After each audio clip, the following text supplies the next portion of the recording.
Bonjour à toutes et à tous. On se retrouve pour la session questions-réponses avec nous deux, Gwenaëlle Bonjour. et puis moi, Alemon. On est représentant pour l'École Polytechnique de Bruxelles et donc on attend vos questions sur la page Facebook. On a une étudiante qui va pas tarder à arriver, mais en attendant, on voulait vous dire deux, trois mots sur les questions qui reviennent le plus souvent en général, notamment sur l'examen spécial d'admission. Peut-être que certains d'entre vous le savent, mais il y a eu une première session qui s'est déroulée ici au début du mois de juillet. Il y a une deuxième session qui est prévue au mois de septembre. Et pour s'y préparer, il y a des cours préparatoires. Oui, donc il y a des cours préparatoires organisés au mois d'août pour se préparer justement à l'examen spécial d'admission. Vous pourrez retrouver toutes les informations sur le site du secrétariat de l'École Polytechnique de Bruxelles dans la catégorie examen spécial d'admission. Vous aurez aussi la possibilité de trouver donc la matière de l'examen, ainsi que toutes les informations administratives pour s'y inscrire. Concernant les cours de préparation, il faut s'inscrire avant le 30 juillet 2018. Ouais, donc pour pas ceux oublier. dont ce n'est pas encore le cas, il faut donc pas trop traîner. Les frais d'inscription pour les cours de préparation s'élèvent à 100 € et vous pourrez trouver tous les formulaires, comme je le disais, sur la page du secrétariat. Et donc ça vous prépare vraiment aux quatre épreuves que vous allez rencontrer à l'examen spécial d'admission, qui sont les épreuves de trigonométrie, analyse, géométrie et algèbre. Donc voilà, avec tout ça, vous devriez avoir les cartes en main pour réussir cet examen, qui, on le rappelle, n'est pas un concours, c'est-à-dire qu'il n'y a pas de gens qui sont éliminés, il n'y a pas de quota en tout cas. Donc tous ceux qui réussissent ont l'accès aux études d'ingénieur chez nous à l'ULB ou dans d'autres universités, mais chez nous c'est mieux, évidemment. Alors, je voulais vous dire un petit mot avant que notre chère étudiante Erika arrive. Je voulais vous dire un petit mot sur l'accueil facultaire. Cette année, on a vraiment voulu travailler ça en profondeur. On a la première journée, qui est le 17 septembre, notez bien ça dans vos agendas. La première journée, ce sera un accueil, donc on va régler toutes les questions administratives, on va vous inscrire aux séries pour les exercices, pour les TP, on va régler la question des syllabus, parce que parfois on arrive à l'ULB, on ne sait pas trop où il faut chercher, et justement on va arranger ça avec l'ECP qui va vous fournir des colis courts. Ensuite, vous aurez vos premiers cours qui mêleront à la fois de la méthodologie et des révisions. Et en même temps, ce sera une introduction aux sciences appliquées. Donc, vraiment, de quoi vraiment vous lancer dans le bain de façon douce et pas trop brutale en tout cas, parce qu'on sait que c'est très difficile de passer des secondaires à l'université. Je ne sais pas ce que tu en penses, Gwen. Oui, en effet, mais c'est vraiment quelque chose dont on s'est rendu compte au fur et à mesure, enfin, qui n'est pas un problème nouveau. Il y a vraiment une très grande différence en fait entre le monde universitaire et le monde des secondaires. Et certains étudiants, ça peut s'avérer compliqué de réussir à être productif directement et de se lancer dans la vie universitaire. Il y a aussi énormément d'extra-académiques qui viennent un peu chambouler tout ça. Surtout si on vient pas de Bruxelles, comme c'est ton cas. C'est ça. Et donc, le but de cette année, ce sera vraiment de faire un mois d'introduction vraiment pour les nouveaux étudiants, pour qu'ils puissent vraiment arriver dans le bain progressivement et ne pas se sentir dépassés dès le début. Donc vraiment, il y aura une volonté d'essayer de suivre un maximum les étudiants pour ne pas en perdre en chemin, comme ça peut arriver, hélas. Oui, et donc pour ça, il y a aussi des séances de TP qui sont prévues et qui sont vraiment prévues en tout petits groupes. Donc là, vous serez, je crois, une vingtaine par classe.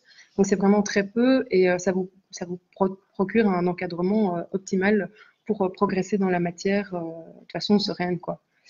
Alors, oui, tu voulais rajouter quelque chose? Je voulais juste dire que de manière plus générale, en fait, à l'école polytechnique ici à Bruxelles, il y a vraiment un très grand encadrement pédagogique et on n'a pas un auditoire de première avec un nombre d'élèves absolument énorme, et donc il y a vraiment presque un accompagnement personnalisé. On est presque à ce point-là. Donc tout le monde est toujours suivi par une équipe pédagogique importante. Et vraiment, je pense qu'on est une des facs ici à l'ULB où c'est le plus facile de se sentir encadré et d'avoir des réponses à ces questions quand on est en difficulté. Oui, en effet, je ne l'ai pas dit évidemment, mais c'est quelque chose de très important dans cet accueil facultaire, c'est que le BAP, donc le Bureau d'appui pédagogique, joue un rôle majeur là-dedans. ainsi que la coach Polytech qui en fait partie, qui est là vraiment pour aider les étudiants au niveau individuel. Donc vraiment à votre demande, si jamais vous éprouvez des difficultés par rapport à la matière, à votre méthodologie, elle est là pour vous. Et voilà, on va utiliser toute cette méthodologie pour vous aider à progresser dès la rentrée. Un petit mot peut-être sur le projet d'année, puisque à l'école polytechnique, il n'y a pas que des maths, de la physique et de la chimie, ce genre de choses. Il y a aussi des projets extrêmement pratiques, et cette année est une année un peu exceptionnelle, puisque pour la première fois, la CODEPO, donc la cellule de coopération au développement, va s'associer aux premières années. Et donc, il y aura un grand projet pour concevoir et construire des séchoirs de poivre au Cambodge. Voilà, pour ceux qui n'étaient pas au courant. Donc, c'est un très, très gros projet. On espère que ça va, en tout cas, motiver tout le monde. En tout cas, l'objectif est noble.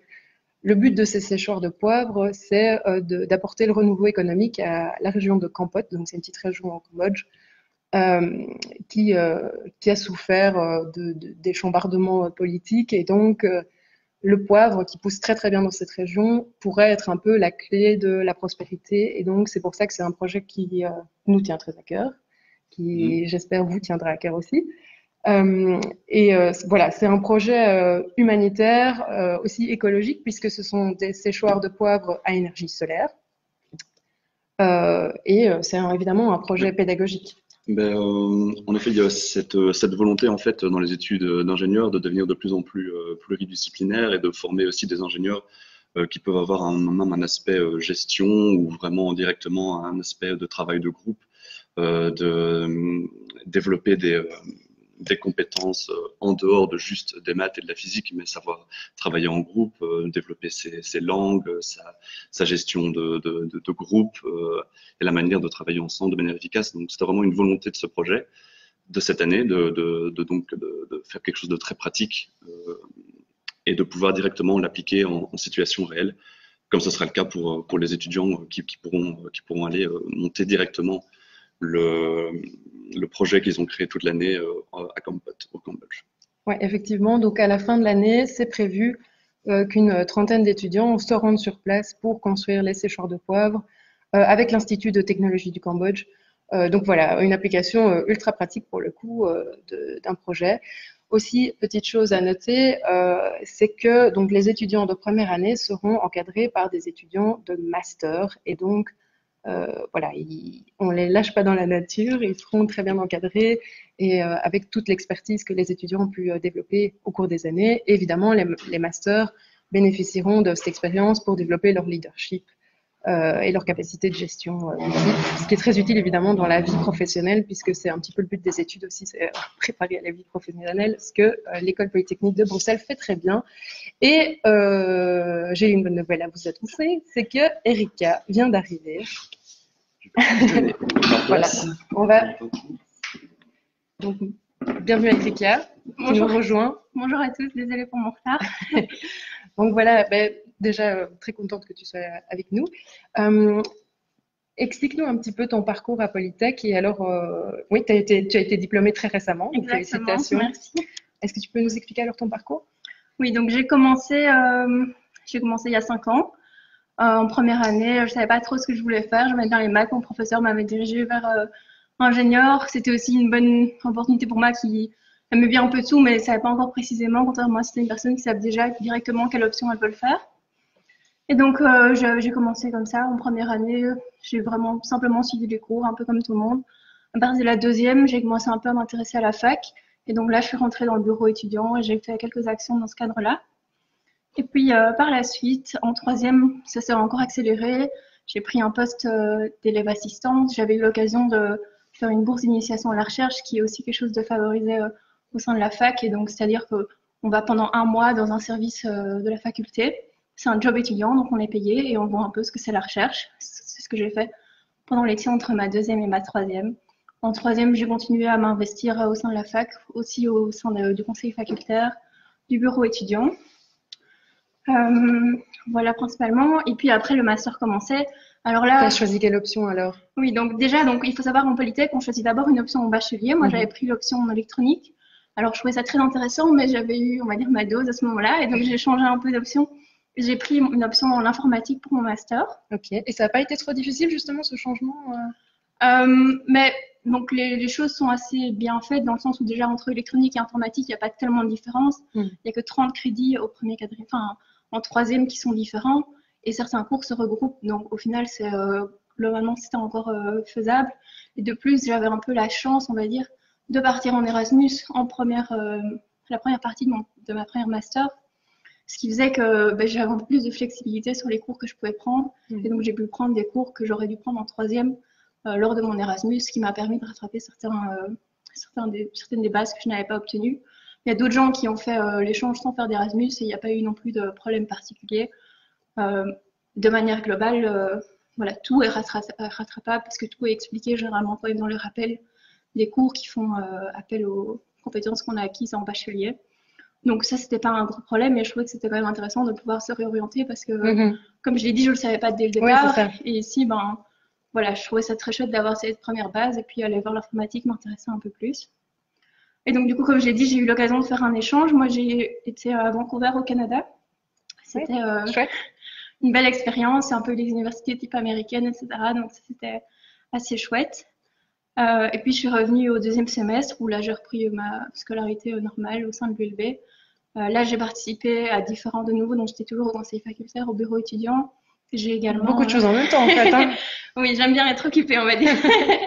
Et en même temps que ça, j'ai aussi participé au Solvay Consulting Club. Donc, c'est un club qui est organisé par c'est un club au sein de la faculté de Solvay où également d'autres étudiants de droit ou de Polytech peuvent également participer. Et là, j'ai eu l'occasion de m'insérer dans un groupe justement de gens qui étaient juste tous en économie. Et donc, c'était très intéressant d'avoir un peu cet échange de background et de voir un peu comment eux voyaient les choses, même si c'est pas si différent que ça de nous. C'est toujours quelque chose d'intéressant. Et puis, finalement, Master 2, donc tout d'abord le stage. Alors là, encore une fois, je pense que j'ai eu un peu de chance. J'ai fait un stage de coopération développement, donc je suis d'abord restée en partie à Bruxelles.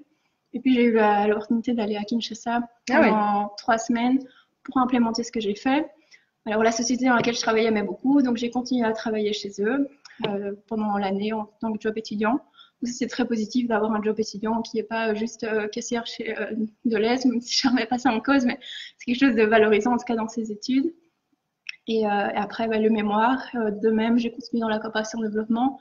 Donc là, j'ai eu l'occasion d'aller sur un autre continent, aller en Amérique latine, en Bolivie, pendant 2 mois pour faire différentes recherches. Alors, ma spécificité, on va dire, c'est que bien que j'étais en informatique, au final, j'ai fait mon mémoire plutôt en bioingénierie ou en chimie, on va dire.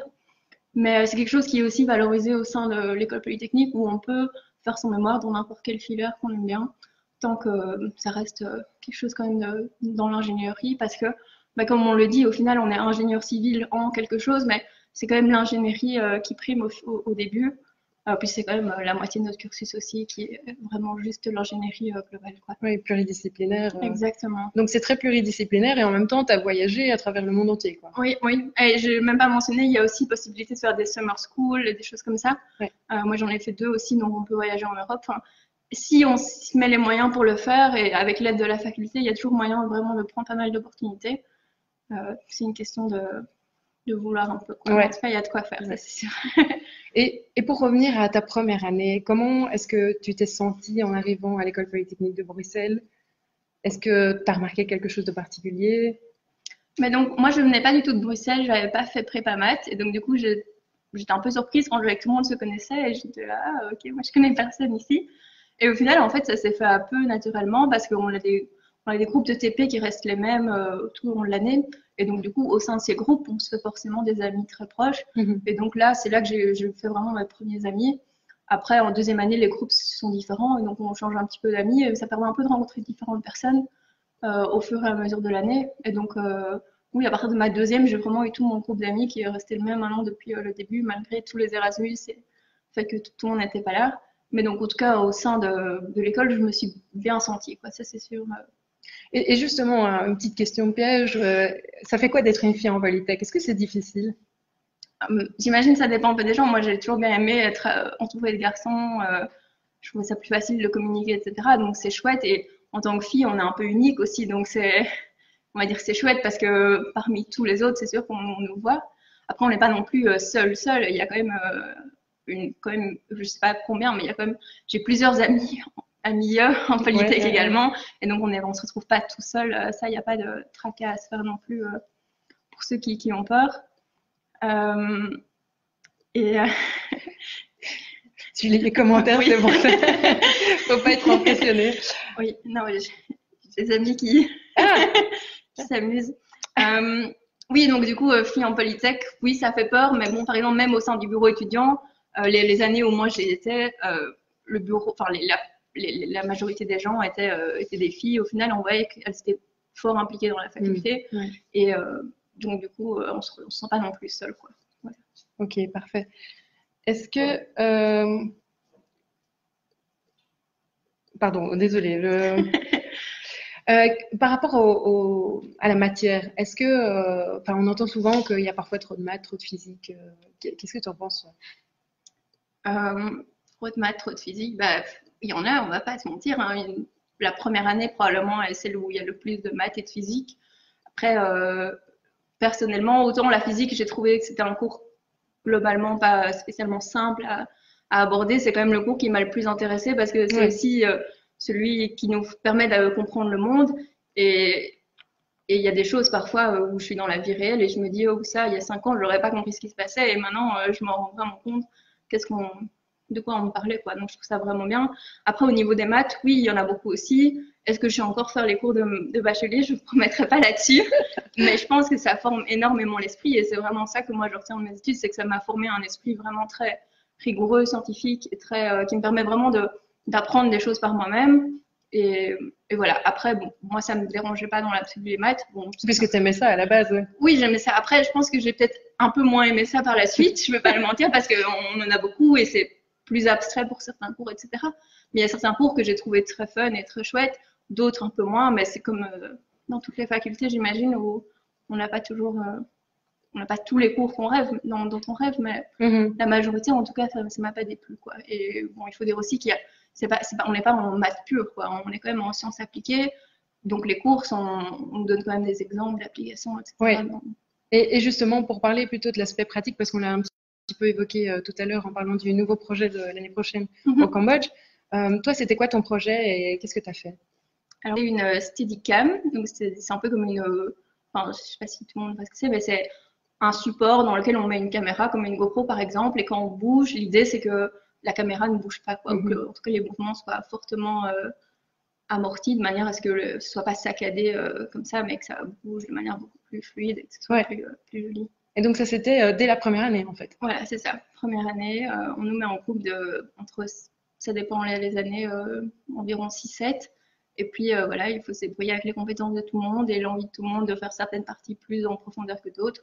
Après, je pense que tous les projets mêlent un peu de la mécanique, de l'informatique, de la physique, les cours qu'on a eus, qu'on va avoir, et c'est ça qui fait aussi tout l'intérêt du projet, quoi. Et puis on est coaché par une personne plus grande que nous, enfin une personne de première. Donc ça, je trouvais ça aussi sympa pour un peu avoir des accroches un peu plus loin. On vient d'arriver en BA1. Moi, je connaissais personne. Ça me permettait de pas juste rester dans mon cercle de bachelier, mais également de voir voilà, les Master 1, quelles options ils ont pris, qu'est-ce que ça leur a apporté, etc. C'était toujours des personnes ressources pour la suite, quoi. C'est ça. Et juste pour revenir par rapport à un élément que tu as dit, tu venais pas de Bruxelles, ça a été pour le logement. Ça n'a rien à voir avec Polytech pour le coup, mais c'est une question que beaucoup d'étudiants se posent. Oui, mais donc moi j'avais postulé pour les logements de l'ULB, donc la première année c'est ce que j'ai fait. Par la suite j'ai décidé de changer simplement pour m'éloigner un peu du campus et profiter un peu plus de Bruxelles. Et je dois dire j'ai toujours trouvé quelque chose, je ne vis pas à la rue, donc c'est quelque chose de bien. Les prix tournent, ça dépend vraiment de ce qu'on veut, mais les prix tournent généralement, moi ce que j'ai trouvé c'était 400-450 € avec les charges comprises. Et ça a toujours été possible de trouver quelque chose, quoi. Donc voilà, je sais pas trop s'il y a autre chose que je peux dire là-dessus. Mais quel est à ton avis le plus de l'école polytechnique de Bruxelles? Est-ce que c'est sa situation géographique entre autres? Je pense que forcément, moi j'ai vraiment beaucoup aimé le fait d'être à Bruxelles parce que au niveau culturel, au niveau de la possibilité d'aller un peu partout en Belgique, c'est vraiment facile. Si on veut aller au théâtre, il y a des théâtres juste à côté de l'ULB, il y en a un peu plus loin dans le centre. Si on veut sortir également, enfin, c'est vraiment très très simple. Et donc ça, j'ai beaucoup aimé. Après, je dirais pas que c'est la force parce que bon, il y a peut-être d'autres points forts en fait. Mais allez, moi, ce que j'ai beaucoup aimé, bon, je peux pas comparer dans les deux universités, j'y ai pas été, mais c'est que, en tout cas, quand je me donnais les moyens pour le faire, j'ai toujours trouvé des projets à faire à l'ULB. Je me suis très rarement ennuyée en étant ici. Et bon, vous l'avez vu quand j'expliquais ce que j'ai fait beaucoup de choses et c'est quelque chose que tout le monde l'a pas fait parce que tout le monde se donne pas les moyens de le faire. Mais je pense que si vraiment on cherche, il y a vraiment de quoi faire, quoi. Et surtout maintenant avec le projet Codepo qui prend l'ampleur telle que celui de Bachelier. Ouais, voilà. Je pense qu'il y a vraiment de quoi faire. Ben, super.